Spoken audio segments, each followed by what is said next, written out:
नमः शिवाय। हर हर महादेव शंभु। जय श्री राम।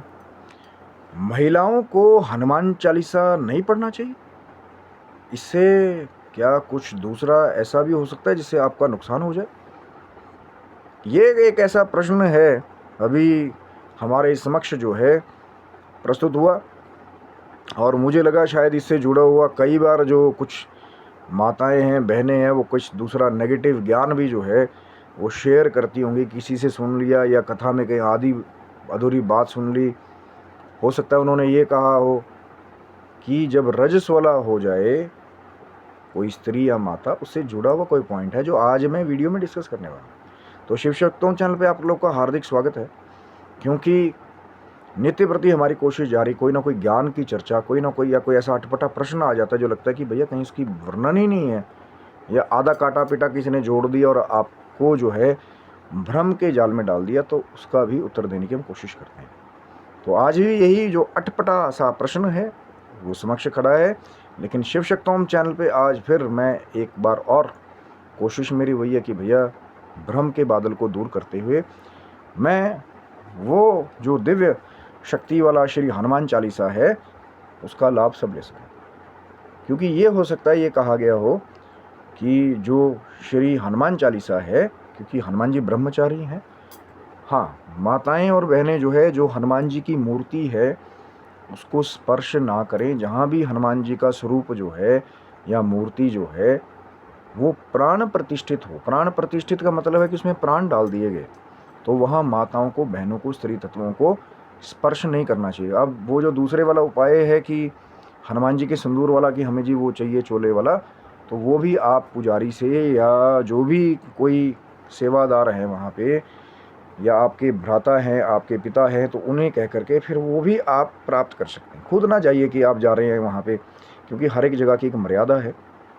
और उससे जुड़ा हुआ ही कई बार ये जो आधी अधूरी जानकारी वाला प्रश्न है, हो सकता है किसी ने ये कहा हो कि जब माताएं रजस्वला हो जाएं तो वो उच्चारण के रूप में श्री दुर्गा चालीसा का पाठ ना करें। लेकिन आधी ही बात सुनी कि वो रजस्वला वाला पाठ तो छोड़ दिया, क्योंकि माताओं को दूसरे दिन भी आते हैं, उसमें फिर माला जाप करना, उसमें फिर कुछ स्तोत्रों का उच्चारण करना, बीज मंत्रों का उच्चारण करना, ये कई बार वेद सम्मत नहीं है। इसीलिए हो सकता है कि किसी ने सिर्फ आधे ही नींद में सो रहे हैं और आधी बात सुन ली, बस कि रजस्वला वाली बात कोई सुना रहा था वो छोड़ दी, और फिर आधी बात सुनी कि महिलाओं को हनुमान चालीसा का या श्री हनुमान चालीसा का पाठ नहीं करना चाहिए। बिल्कुल करना चाहिए, लेकिन जब रजस्वला वाले दिन आ जाएं दूसरे, उस समय इन बातों का ख्याल रखना चाहिए कि फिर वहाँ पे आप मानसिक पाठ ही करें। जैसे हम लोग कोई अखबार लेकर के, अब कई बार लोग इसका भी डाउट करते हैं कि मानसिक पाठ कैसे किया जाता है। मानसिक पाठ कैसे किया जाता है कि जीवा से उच्चारण नहीं करना है। जैसे हम कोई न्यूज़पेपर या मोबाइल में कई बार न्यूज़ पढ़ते हैं ना, खाली दिमाग में ही चल रहा है, तो वैसे ही फिर श्री हनुमान चालीसा का पाठ जो है वो करना चाहिए। माताओं को, बहनों को निसंकोच होकर करना चाहिए। ऐसे नहीं कि उनको करना ही नहीं चाहिए, पता नहीं क्या हो जाएगा, क्या विपत्ति आ जाएगी, हनुमान जी गदा लेकर के आ जाएंगे, वो फिर उनको मारेंगे या वो कोई पाप कर्म करें। क्योंकि भ्रम की उपज से जो कई बार प्रश्न पूछा जाए, उसका नुकसान ये है कि आप जो कुछ दिव्य स्रोतों की शक्तियां हैं, दिव्य पाठों की शक्तियां हैं, जिसे दिया गया मानव जाति के कल्याण के लिए, हनुमान जी की ये जो दिव्य कृपा वाली ये जो कृति है, श्री हनुमान चालीसा का पाठ है, बहुत शक्तिमान प्रयोग है, जिसका प्रयोग जो है बाबा तुलसी ने भी कहा कि जो शतबार पाठ कर कोई छोटी मंदी महासुख, 100 बार पाठ तो छोड़िए, मैं तो ये कहता हूँ कि अगर एक बार भी नित्य प्रति कोई पाठ कर ले, तो इस कली काल में जो साक्षात हनुमान जी हैं, जो कहीं भी कैसे भी बिजली की सी स्पीड से कहीं भी आ जा सकते हैं, वो फिर आपका लाभ कभी भी कर देंगे। कहीं भी आ सकते हैं हनुमान जी,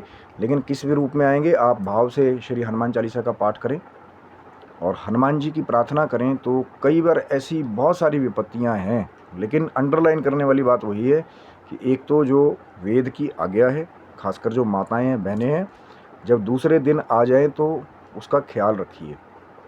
क्योंकि ये व्यवस्थाएं तभी की गई हैं कि कई बार शारीरिक अशुद्धि के बीच में कुछ दिव्य स्त्रोतों का, दिव्य मंत्रों का पाठ उच्चारण जो है वो नहीं करना चाहिए। ये अब एक मिला जुला संतों का मत है कई बार वेदों में, पुराणों में भी मिलता है बहुत सारी जो आवश्यक जानकारी है कि क्या करना है और क्या नहीं करना है।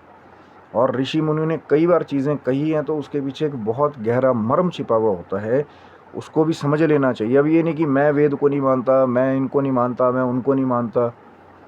बहुत कठिन तपस्याएं करके ऋषि मुनियों ने कुछ दिव्य स्रोत दिए हैं। जेल में बैठ करके जब कष्ट प्राप्त हुआ श्री गोस्वामी तुलसीदास जी को, मैंने पहले भी ये जो दिव्य कृति है कि कैसे रचना हुई श्री हनुमान चालीसा की, उसके बारे में वीडियो पहले से शिव शक्तोम चैनल पे है। लेकिन जब बाबा तुलसी को कष्ट प्राप्त हुआ, कलयुग में उनको जो है जेल हो गई उस समय के शासन के हिसाब से, तब हनुमान जी जो कलयुग में साक्षात हैं, जो आज भी श्री रामचंद्र जी की आज्ञा को पूरा करें, नारायण की आज्ञा को पूरा करें कि कली काल में नेगेटिव नकारात्मक ऊर्जाओं का बोलबाला बहुत ज़्यादा होगा। भूत प्रेत पिशाच या दूसरे जो है कच्चा कलवा डेढ़ फुटिया ये सब बहुत सारे हो जाएंगे। पॉडकास्ट में भी बहुत जगह सुनाई दिए जाएंगे। और कुछ लोग ऐसे भी होंगे जो आपके नाम के साथ कर्ण पिशाचनी को मिक्स करके भी बताते मिलेंगे कि बहुत सारी पर्ची सिद्धियाँ हैं जी, वहाँ पे हनुमान जी भी हैं और वहाँ पे जो है कर्ण पिशाचनी का बहुत सुंदर रूप है। ऐसे भी लोग मिलेंगे। तो इसीलिए पहले ही ये कलिकाल घटने से पहले ही कि पॉडकास्टों में ये जो मिलावटी ज्ञान है या पर्ची सिद्धियों के नाम पे जो हनुमान जी आपके नाम पे पर्चियाँ काटी जाएंगी, उसी के लिए हनुमान जी की व्यवस्था पहले ही श्री रामचंद्र जी ने आज्ञा के रूप में की कि कलिकाल में ऐसे लोग होंगे जो अच्छे लोगों को परेशान करने वाले होंगे, जो भ्रम का जाल फैलाने वाले होंगे, जो दूसरे ये जो नेगेटिव तंत्र बाधाओं की क्रियाएं हैं इसको करने वाले होंगे। कुछ नकारात्मक ऊर्जाएं भी होंगी। मैं ये नहीं कह रहा हूँ कि ये चीज़ें नहीं होती, लेकिन नकारात्मक ऊर्जाएं भी होंगी। तब उनसे बचाव के लिए श्री हनुमान जी की जो उपस्थिति है वो कलयुग में नियुक्ति इसलिए की गई। और उनसे जुड़ा हुआ वो जो दिव्य स्तोत्र है जिसकी रचना जो है श्री गोस्वामी तुलसीदास जी ने की थी, महाशक्ति से संपन्न श्री हनुमान चालीसा का जो पाठ है, फिर चाहे बच्चा हो, बूढ़ा हो, स्त्री हो, पुरुष हो, नपुंसक हो या कोई दूसरा जो कृति है, या मैं क्योंकि शब्दों का प्रयोग इसलिए कर रहा हूँ, किसी को भी बुरा बोलने का यहाँ से कोई भी उद्देश्य नहीं है। कोई भी कृति है जो संसार में उस प्रभु ने जिसकी रचना की है, सब हनुमान चालीसा का पाठ करके लाभ ले सकते हैं। लेकिन जो माताओं के लिए स्पेशली वाली बात है वो उनके लिए फिर कि जब वो रजस्वला हो जाएं या दूसरे दिन आए तो फिर उसका उच्चारण ना करें। मैं ये नहीं कह रहा हूँ कि फिर पाठ ही बंद कर दें, मानसिक पाठ तो कभी बंद नहीं करना चाहिए, क्योंकि बुद्धि को भी तो मानस जो हमारा जो इंटरनल जो साइकोलॉजिकल हमारा जो सिस्टम है उसे भी तो फीडिंग की आवश्यकता है। और ये जो दिव्य श्री हनुमान चालीसा का जो शक्ति का वेग है इसकी कलयुग में बहुत आवश्यकता है, बहुत ज़्यादा। अब कई बार फिर वो दूसरे भी पूछते हैं कि भैया लेकिन जो आडंबर कर रहे हैं, हनुमान जी के नाम पे पर्चियाँ काट रहे हैं, कहीं पर्ची सिद्धियाँ, कहीं ये वो, कहीं कच्चा कलवा डेढ़ फुटिया इन्हीं को, या फिर हनुमान जी और कर्ण पिशाचनी एक साथ रहते हैं, वो वाली जो थ्योरियाँ दे रहे हैं, तो उनका क्या होगा? तो उनका कुछ नहीं होगा। उनका होगा विनाश काले विपरीत बुद्धि की, जो लोगों को भ्रम में डालने का कार्य कर रहे हैं, लोगों को गलत डायरेक्शन में डालने काम करें, तो उनका तो स्वयं ही हनुमान जी फिर जो है वो लेखा जोखा अपने गदा के द्वारा स्वयं देखेंगे। वो आपको टेंशन लेने की ज़रूरत नहीं।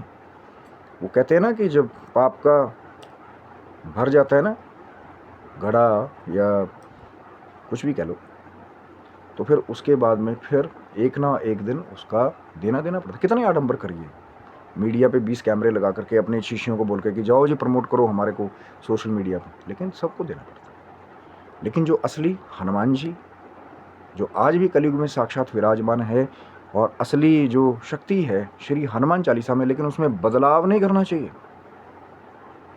कि जी ये तो जी गोस्वामी तुलसीदास जी ने गलत लिखा है, ये तो गीता प्रेस गोरखपुर वाले ने गलत लिखा। जो लिखा है श्री गोस्वामी तुलसीदास जी ने श्री रामचंद्र जी की कृपा से, हनुमान जी की कृपा से, उसमें बदलाव नहीं करना चाहिए। इसके ऊपर तो मैं फिर बहुत डिटेल में आऊँगा।